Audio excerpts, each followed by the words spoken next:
Remembering the good old days. Not too many women wear aprons anymore. I'm not talking about the frilly things all lacy and fancy. I'm talking about the utilitarian kind that our mothers and grandmothers used to wear. Dorothy Martin remembers a special one given to her by her husband in their first year of marriage. You'll smile at everything Dorothy used hers for as she remembers my red-checkered apron. I just want to talk a spell with you about the times we're living in. I guess I'm old-fashioned, but everything is just a little too fast for me. All these fancy cars out there are going like crazy and running into each other. Now, back when I was growing up, we took things a lot slower, but we usually got where we were going. But now everything is so modern and sophisticated, about all you need to do is just push a button. All these new inventions, though, can only do about one thing. Now you take a toaster. All it can do is make toast. A washing machine can only wash clothes. An iron can only iron. I have something so simple, yet it can do more things than you can shake a stick at. That's my old red-checkered apron. Just a piece of cloth, but it's just like an old friend, always there when you need it. Now, when my young sweetheart and I got married and started keeping house, we sure didn't have much, except lots of love and determination. Our very first Christmas, he gave me a package all wrapped up so pretty, and when I opened it, there was this brand new red-checkered apron. Oh, the things we've gone through together, me and the apron, that is. Me and my hubby had a little old rocky farm, and that red-checkered apron helped me in more ways than one. When I was cooking or baking, I didn't have any use for fancy potholders. I just grabbed up my apron tail and got along just fine.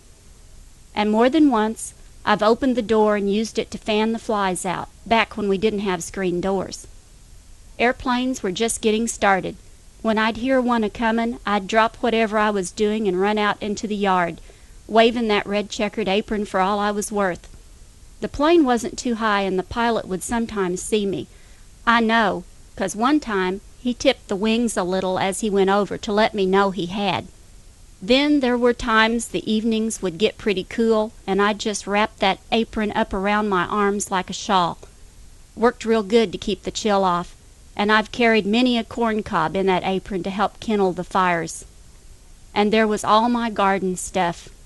If I was caught without a basket, I'd gather that apron full of vegetables, and it was always handy if I found a hen's nest. I've carried an awful lot of eggs in that apron, and times when there were storm clouds a-comin', I'd gather those fluffy little chicks in my apron and take them to a safe place till the storm was over.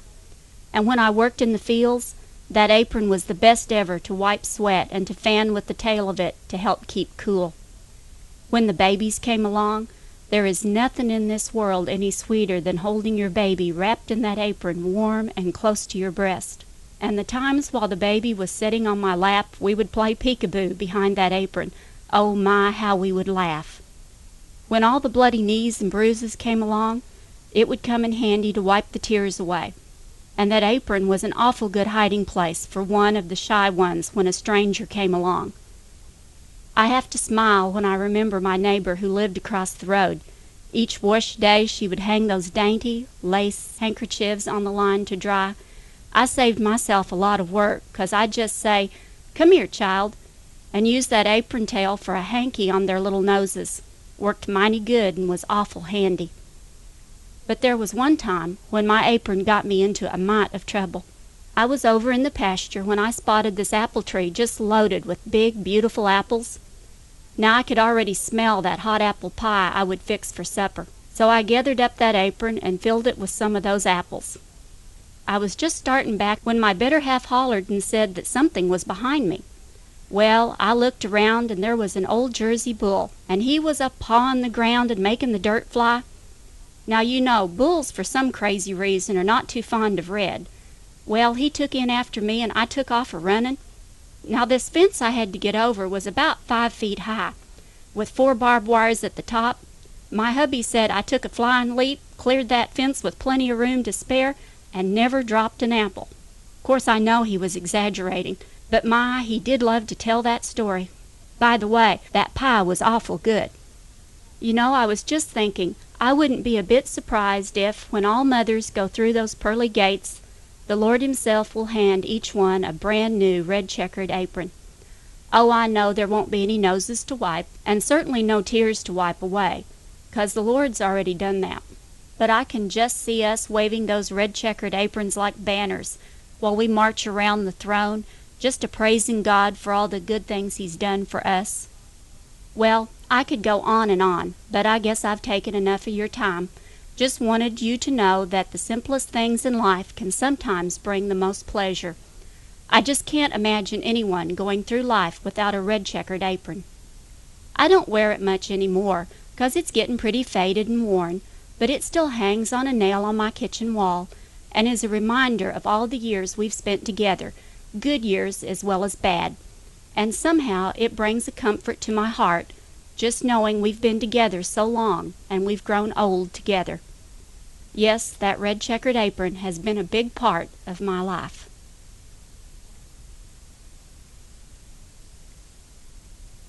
When I was a boy, one of the ways I earned a bit of spending money was as a paper boy. Countless thousands of young carriers like me walked paper routes delivering the news to people long before there was an evening newscast on the television. Roy Meador was one of my paperboy compatriots, but Roy held a special distinction.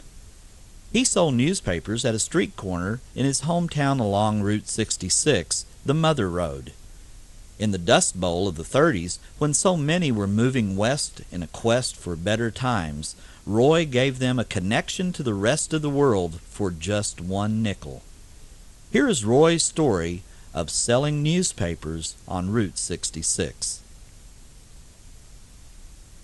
Plenty of part-time jobs kept me busy after school and summer times in the 1930s.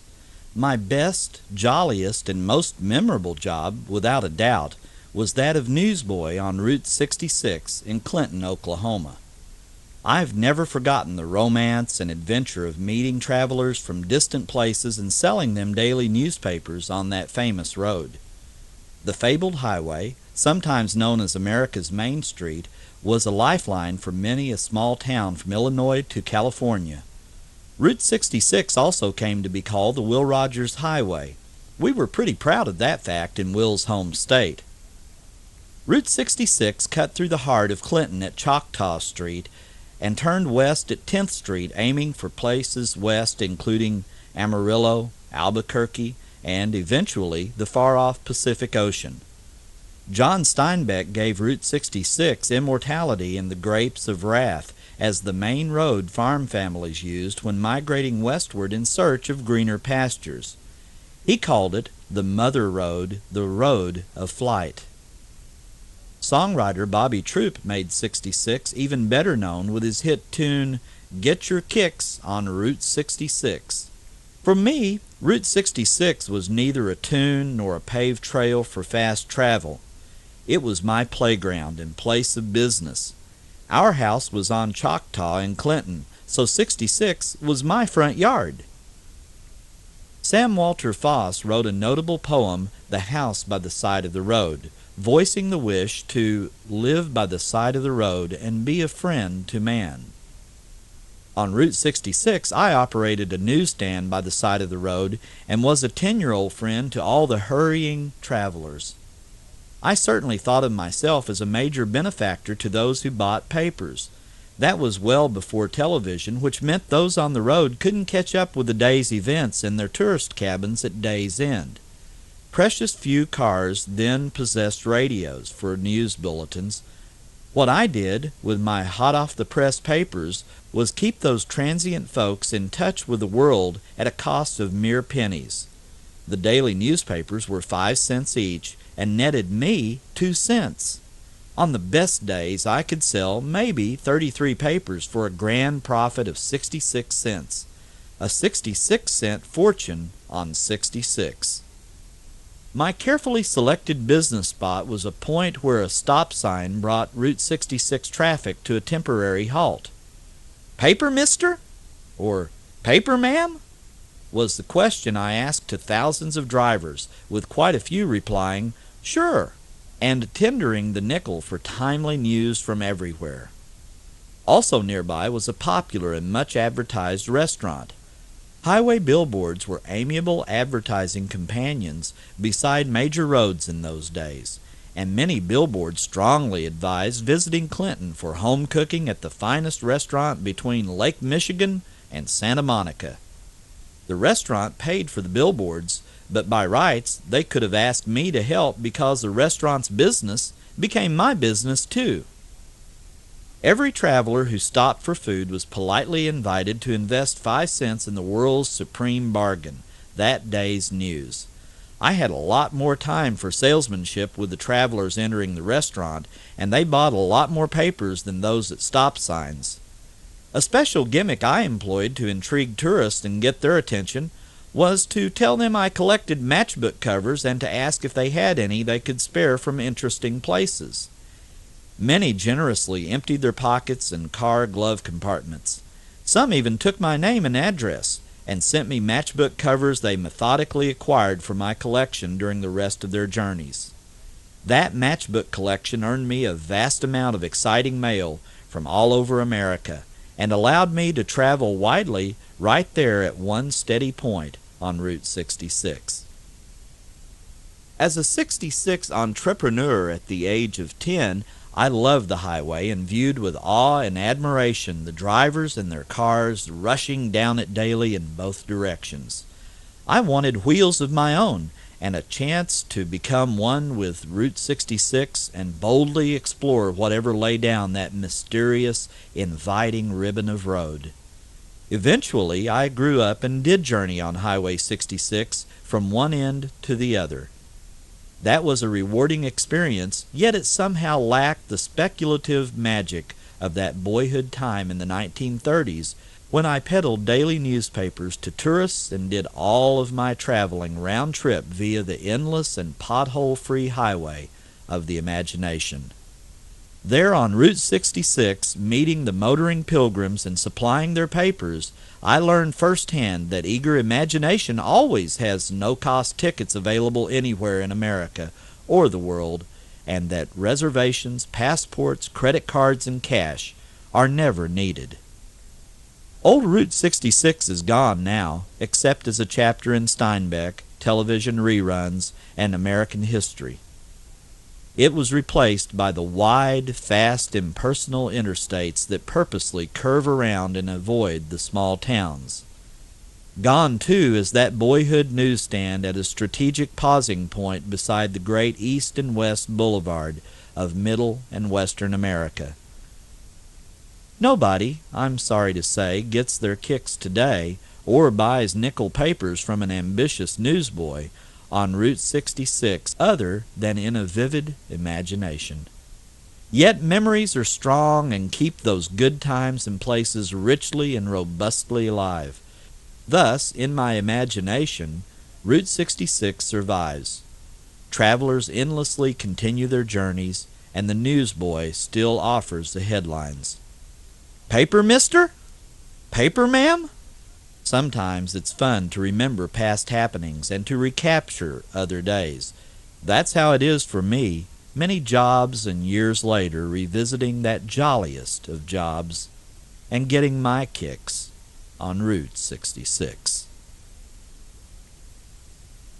Roy made 2 cents for every paper he sold. That was saying something in a time when a penny really meant something. For instance, Loise Pinkerton Fritz remembers a time when a single penny made a big difference on a warm summer afternoon. Through that experience, she discovered the true worth of a penny. I was raised during the Great Depression. How well I recall Mother's tasty one-pot meals made with vegetables grown in our truck patch, and I still savor the taste and smell of her delicious home-baked bread and cinnamon buns. But even with all her baking, sometimes she'd have to buy store bread. She always saved the bread wrappers and used them as wax paper to wrap our sandwiches when she packed our school lunches. I was embarrassed if someone saw the wrapper, because some of my schoolmates had sandwiches wrapped in store-bought waxed paper. During those hard years, hobos often stopped at our home during the summer. We children were frightened when we saw one of those strangers approach, but our fears quickly subsided when Mother explained the situation to us.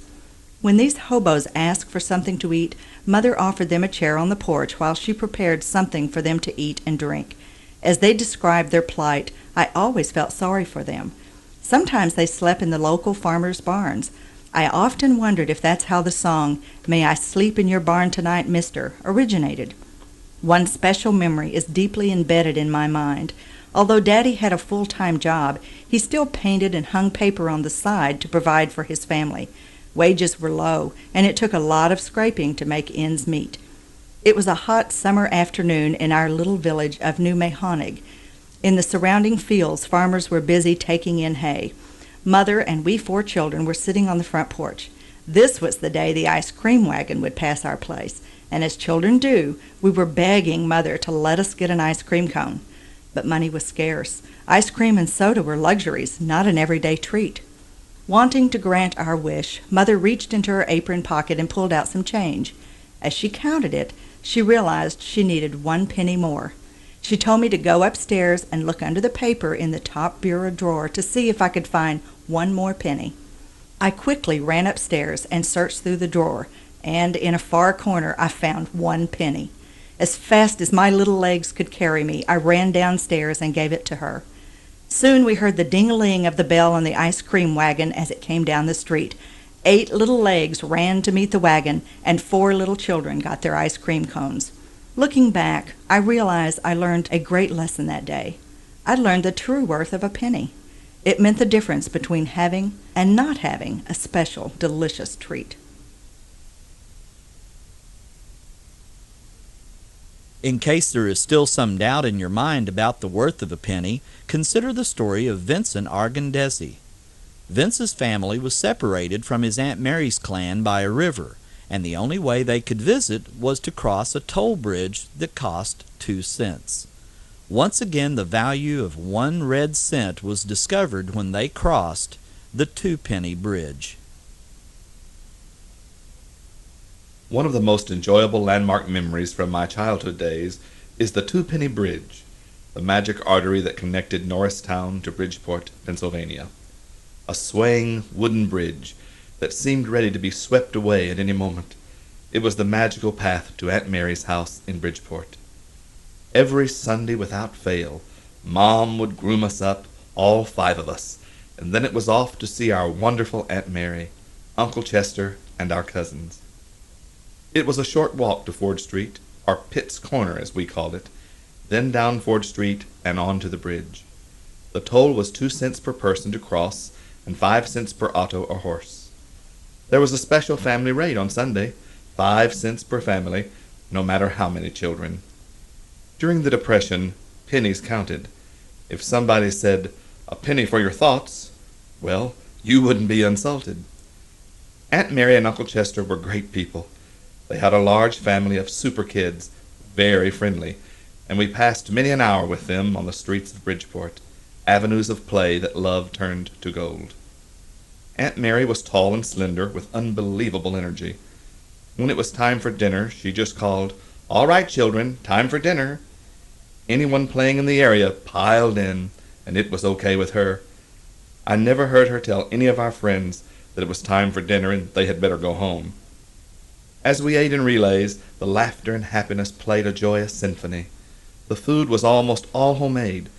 Giant dishes of macaroni drowned in Aunt Mary's own tomato sauce, made from tomatoes harvested from her own garden.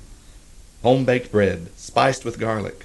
Fabulous salads of garden-grown tomatoes, peppers, and onions, also with a tinge of garlic. For refreshment, there was Uncle Chester's homemade root beer that he bottled when he had finished making his wine. Yes, Aunt Mary's house was a wonderful place to be.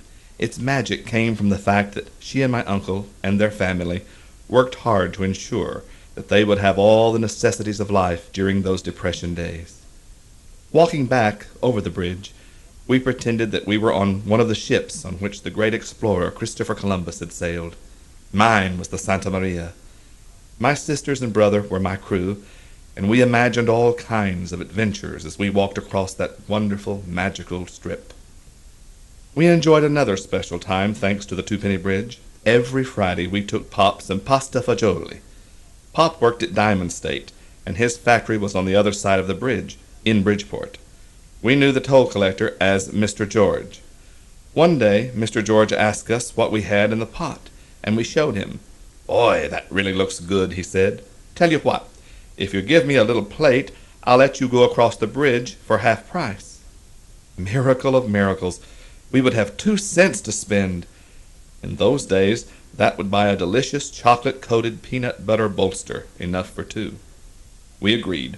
The deal was completed, and Mr. George had the pleasure of tasting one of the treats from my Italian boyhood days. But we felt kind of guilty when Pop looked at us with questioning eyes when we handed him the half-filled pot. We would have told him anyway, but his inquiring expression hastened our confession. "Children," he said, "on the way back, give the 2 pennies back to Mr. George. Tell him it was a gift." We agreed, said goodbye to Pop, and started to walk away. "Wait," Pop called. "Tell Mr. George something else. He got the greatest bargain in history, $1 million dish for 2 cents. We all got a good chuckle out of that. So ended another interlude in the magical adventure of growing up with the Twopenny Bridge. I loved to listen to the radio when I was a kid. From comedy to suspense to action, the radio had it all for families in the days before television invaded our living rooms. One of my favorite programs was the Phill Alice Faye Show. It not only had plenty of laughs, but it had some great music too. And sometimes the music and laughs came at the same time. Here is Phill and his orchestra performing an old favorite, He's His Own Grandpa. I met a guy today I knew years ago when he was 23. And he was married to a widow who was as pretty as could be. Now, this widow had a grown-up daughter who had beautiful hair of red, and this guy's father fell in love with her, and soon the two were wed. Now, this made the guy's dad his son-in-law and changed his very life. For his daughter was his mother because she was his father's wife. Now, to complicate the matter, even though it brought him joy, he soon became the father of a bouncing baby boy. Now, his little baby then became a brother-in-law to his dad, and so became his uncle, and though that made him very sad, for if the baby was his uncle, then that also made him brother of the widow's grown-up daughter, who of course was his stepmother. He's his own grandpa. Now you're catching on. He's his own grandpa. Well, naturally, it sounds funny, I know, but really it's so. He's his own grandpa. But wait a minute, get a load of this. Now, his father's wife then had a son who kept him on the run, so he became his grandchild, for he was his daughter's son. His wife is now his mother's mother, and of course that makes him blue, because although she's his wife, she's his grandmother, too. He's his own grandpa. Fun in the living room. He's his own grandpa. Absolutely. It sounds funny, I know, but really it's so. He's his own grandpa. Yeah, but look, get the payoff. Now, if his wife is his grandmother, then he is her grandchild.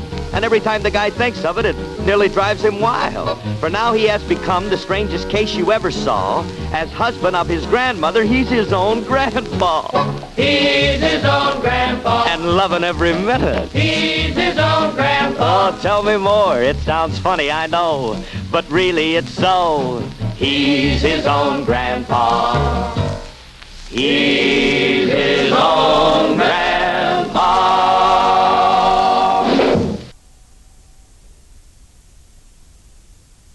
Can you believe there is a connection between old-time radio and coal? Well, John Dinan has just such a connection in his warm memories of the days when a popular coal distributor also was responsible for distributing one of his favorite radio programs. Here is John's story, Blue Coal and the Shadow. When the coal delivery man came down the street, it was an event. Kids ran to witness the delivery. When the coal man backed up to the cellar window, tilted his load back about 35 degrees, and set the steel chute to the opening, that's the moment we all wanted to witness. When he threw the lever, coal thundered down the chute into its plank bin in the cellar.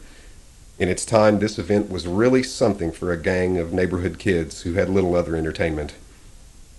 I remember going with my pals to the car barns, the large garage-like structures that housed the streetcars. We picked coal out of the cinder piles there.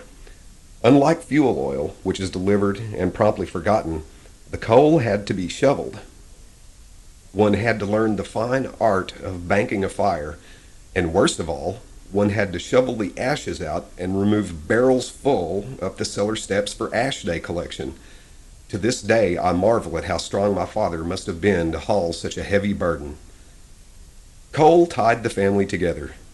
My family gathered around the mammoth Stoneberg Carlson radio console as the familiar strains of the Blue Coal Shadow theme filled the living room, and the announcer intoned, "Who knows what evil lurks in the hearts of men? The shadow knows."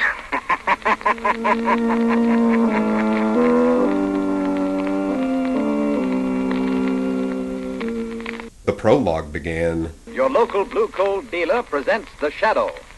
These half-hour dramatizations are designed to forcibly demonstrate to old and young alike that crime does not pay. Then the announcer intoned more soberly, The Shadow, who aids the forces of law and order, is in reality Lamont Cranston, wealthy young man about town. Years ago in the Orient, Cranston learned a strange and mysterious secret, the hypnotic power to cloud men's minds so they cannot see him. Cranston's friend and companion, the lovely Margot Lane, is the only person who knows to whom the voice of the invisible shadow belongs.